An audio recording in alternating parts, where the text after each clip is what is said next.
Okay, let's unpack this. When you hear world record, what pops into your head?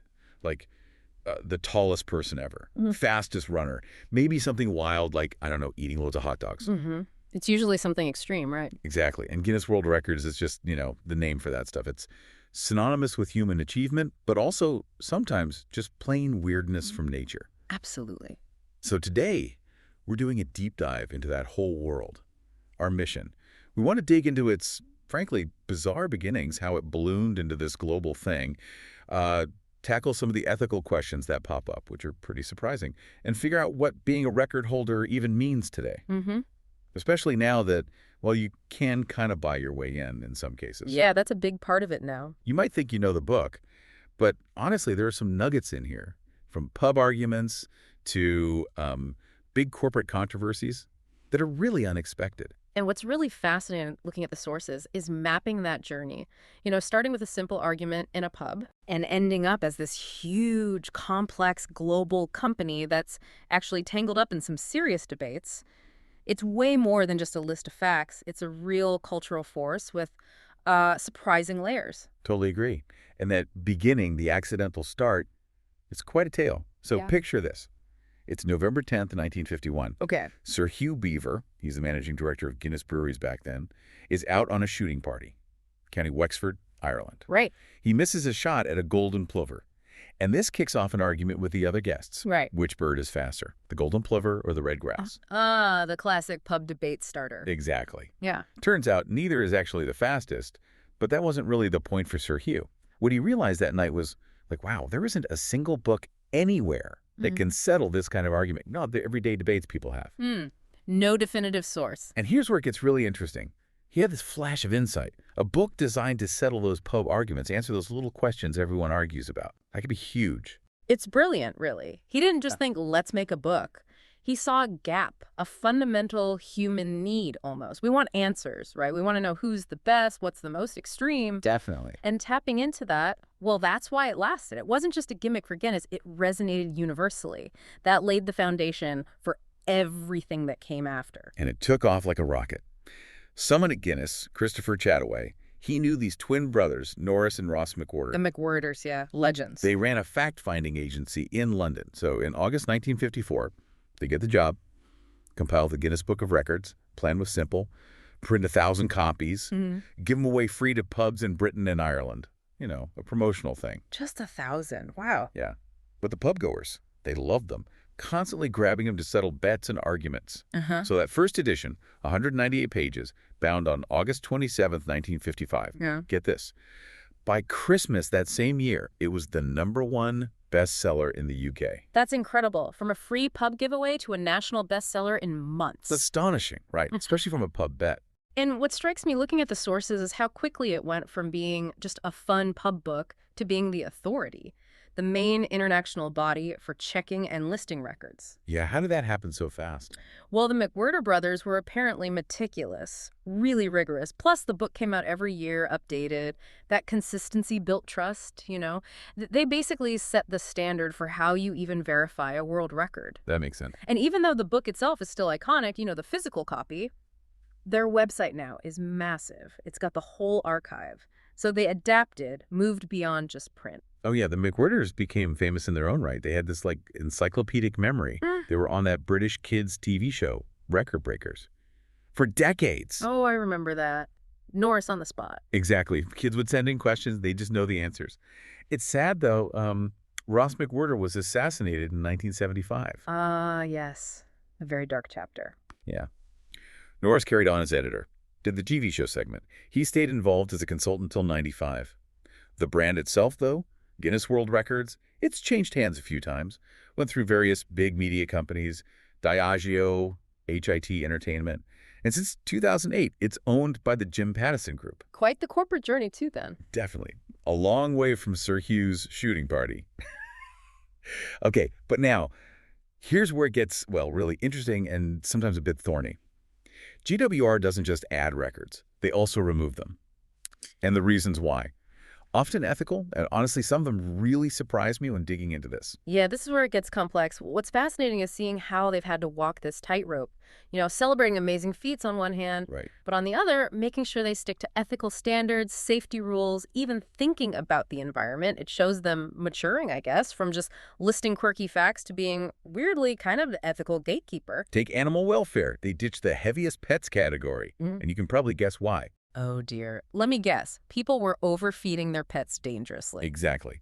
The last cat winner, Himi, weighed over 21 kilos. They had to wheel him around in a wheelbarrow, and he died from respiratory failure in '86. Just awful. Wow. Yeah, that's a necessary cut then. It basically incentivized animal cruelty. Did they cut other animal stuff? Yeah, things like camel wrestling, other controversial animal sports. Mm-hmm. It was a clear signal. Yeah. We're not endorsing anything that harms animals. Good. That makes sense. But it wasn't just animals. They had to grapple with human safety, too. Loads of records got pulled for health reasons, like hunger strikes, fasting records, obviously dangerous, Right. You can't encourage that. and untimed gluttony. The 1955 book mentioned a guy, Johann Ketzler, ate an entire ox in 42 days. An ox. Good grief. Yeah. So in 1989, they cut 43 gluttony records, called them simply gross, basically, and realized they encouraged really unhealthy stuff. Okay, that tracks. What else? Longest kiss gone in 2013, too dangerous, sleep deprivation, other health risks. Extreme endurance stuff, too, like longest time buried alive. A guy named Jeff Smith spent 147 days underground. They denied the record. Too unsafe. Longest time without sleep, also got the axe eventually. They had to draw a line somewhere on acceptable risk. Totally. And it stretched into other areas, too, like public policy, believe it or not. Most greeting cards received, remember Craig Shergold? He got 33 million. Vaguely, yeah. They stopped that record because postal systems were getting totally overwhelmed. Huh. Seriously. Okay, that's an unexpected consequence? And get this, the U.S. Mint asked them to stop largest penny pyramid records back in '84 because it was causing penny shortages. No way. Penny hoarding for records. That's kind of amazing. Right, it shows how widespread the impact was. And environmental concerns came in, too. Largest mass balloon release, like that Balloon Fest '86 disaster, gone. Most sky lanterns released, gone too. Makes sense with the environmental impact awareness growing. They even have rules now for big food records. Got to be edible, got to be given out to the public, no massive food waste allowed. That's a good rule. Responsible. Some records were just too hard to judge fairly. Like fastest violinist.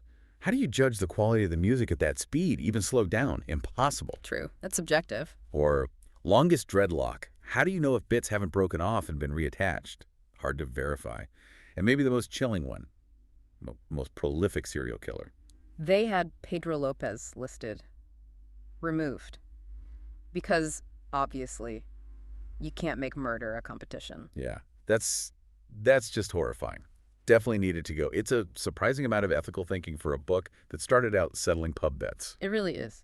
Which brings us neatly to the more modern and definitely more controversial side, the business model, how GWR actually makes money now. Right. This is a big shift. Traditionally, it was book sales, right? Especially aimed at kids, the Christmas market. But the internet changed things. Book sales maybe dipped. The classic disruption. So GWR pivoted, found a very lucrative new income stream, the people who wanted to set the record. So what does this actually mean? Well, it raises some big questions, doesn't it, about the integrity of the whole thing. Basically, you can still apply for a record for free, but it might take ages to get reviewed. Ages. Like potentially never? Potentially a very long time, or you can pay. And the fees, well, they range from around, say, $12,000 up to potentially $500,000. $500,000. For what? For the premium service. Advisors, official adjudicators flown out to your event, quick processing, even help finding a record you could break, or creating a whole new category for you. Wow. Okay. So individuals, or more likely corporations, can pay GWR to help them stage and verify a record attempt. Pretty much. And that's led to criticism, obviously. People saying it's become less about genuine organic achievement and more about, well, paid publicity stunts. Like native advertising, some call it. Advertising dressed up as a world record. Exactly. The worry isn't just that money's involved, it's whether the definition of a record is changing. Is it still about pushing limits or just about paying for a PR moment? Which could feel a bit less special. Potentially, yeah. It definitely complicates things. You have to look at it critically, think about what it means when the record keeper is also effectively selling record creation services. And this hasn't gone unnoticed. There's been some pretty sharp criticism. John Oliver, on his show Last Week Tonight back in 2019, Oh, yeah, I remember that segment. he really went after them, accused GWR of taking money from authoritarian governments for, as he put it, pointless vanity projects.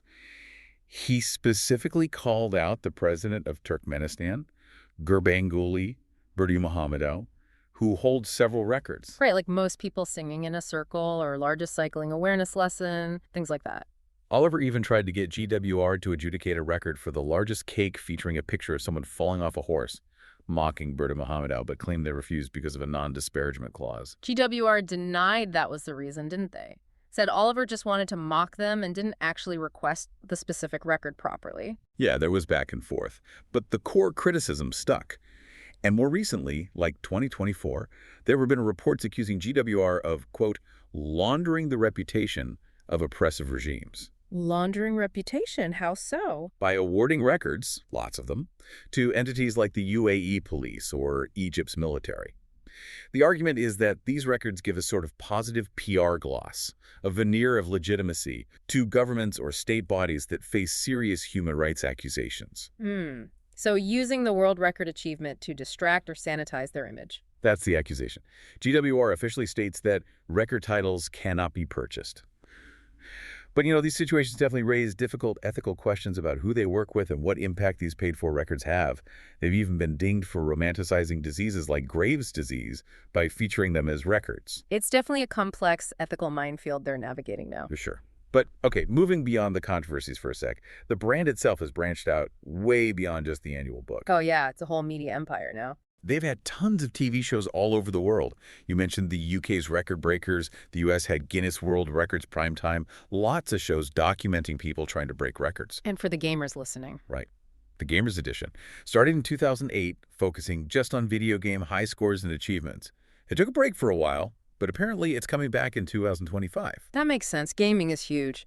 Connecting this back, though, this expansion across TV, gaming, museums, it all reinforces GWR's cultural footprint, doesn't it? Definitely. Keeps the brand alive, keeps finding new ways to engage people with this whole idea of pushing limits and achieving the extraordinary, whatever form that takes. Shows they can adapt. And it seems like that multi-platform thing works. They've even had physical museums. The first one was way back in '76 in the Empire State Building. Wow, I didn't know that. Closed in '95, but now they have franchise museums in tourist spots. Tokyo, Copenhagen, San Antonio. Spreading the brand experience. And to get even more people involved, back in 2005, they started International Guinness World Records Day, November 9th. Encouraging attempts. Totally. In 2006 alone, they reckon 100,000 people took part, set something like 2,244 new records on that one day. That's a lot of record breaking. And that's not all. They did other books like music reference books. Yeah. The Guinness Book of British Hit Singles was a big one. Board games, video games. It's a massive world built all from that initial curiosity. It really is. So what an incredible journey we've looked at today. Started with a pub argument about birds, grew into this global giant, the authority on records. We've seen the huge popularity, but also the surprising ethical twists and turns, and this whole modern business model that, well, certainly raises questions. It's way more complicated and dynamic than just book of lists. Absolutely. So maybe the takeaway for you listening is this. Next time you hear about a Guinness World Record, pause for a second. Don't just think about the feat itself, how high or fast or long. Think about the whole system behind it. The definitions, the ethics we talked about, the business side of things, what really makes something worthy of being called a world record today, and who gets to decide. It's a question that keeps changing, and honestly, that makes the whole world of records almost as fascinating as the records themselves.